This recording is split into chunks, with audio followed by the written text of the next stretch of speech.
बिस्मिल्लाहिर्रहमानिर्रहीम।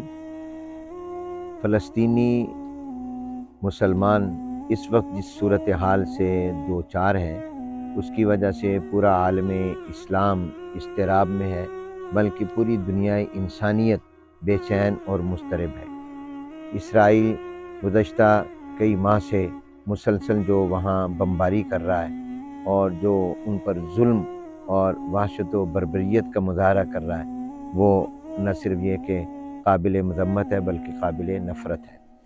हम समझते हैं कि फ़लस्तीनी मुसलमान जो हैं वो अपनी आज़ादी की जद्दोजहद कर रहे हैं। ये उनके अपने मुल्क को ज़ालिमाना कब्ज़े से आज़ाद कराने की जद्दोजहद है और बैतुल मक़दिस मुसलमानों का है, इस पर मुसलमानों का हक़ है।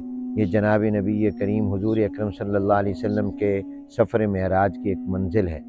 तो इसलिए इस वक्त में इसराइल एक जंगी मुजरिम है। आलमी अदालत इंसाफ में उसके ख़िलाफ़ जंगी जराइम का मुकदमा होना चाहिए और आलमी दुनिया को चाहिए, ख़ास तौर पर मुसलमान मुल्कों के हुक्मरानों को चाहिए कि वो मुत्तहिद होकर फ़ौरन इस जुल्म को रुकवाएँ और फ़लस्तीन के मसले का जो हल है वो फ़लस्तीन की आज़ादी है। जब तक फ़लस्तीन आज़ाद नहीं होगा और जब तक वो ज़ालिमाना गासिबाना सेहूनियों का कब्ज़ा ख़त्म नहीं होगा, न सिर्फ ये कि फ़लस्तीन में अमन नहीं हो सकता बल्कि इसकी वजह से दुनिया का अमन भी ख़तरे में रहेगा।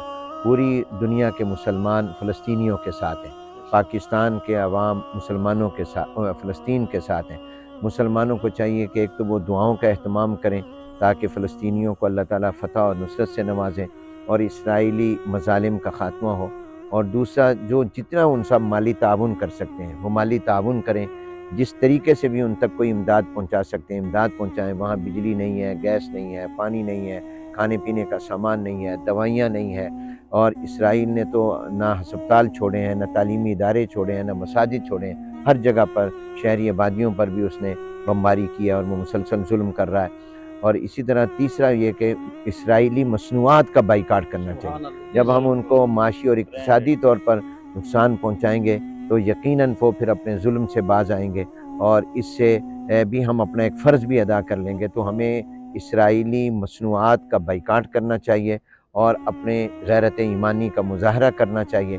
और इस हवाले से कि जो वहाँ जुल्म हो रहा है, जो कैथोलिक चर्च के बड़े मज़हबी रहनुमा ने, पोप फ्रांसिस ने, और मज़हबी पेशवा जो मसीहों के हैं, उसने जिस तरह पर इसकी मज़म्मत की है और इसको कहा कि ये इसराइल दहशतगर्दी कर रहा है, तो हम उसकी इस पर तहसीन करते हैं, खैर मकदम करते हैं कि उन्होंने ये बयान दिया और मुसलमानों से यकजहती का इज़हार किया, मसीहों से भी किया, क्योंकि वहाँ पर बहुत से मसीही भी निशाना बने, यहूदी भी निशाना बने और बन रहे हैं। तो इस वजह से पूरी मुस्लिम दुनिया के हुक्मरानों को भी चाहिए कि वो इसराइल को दहशतगर्द करार दें और उसके इस जुल्म को दहशतगर्दी करार दें।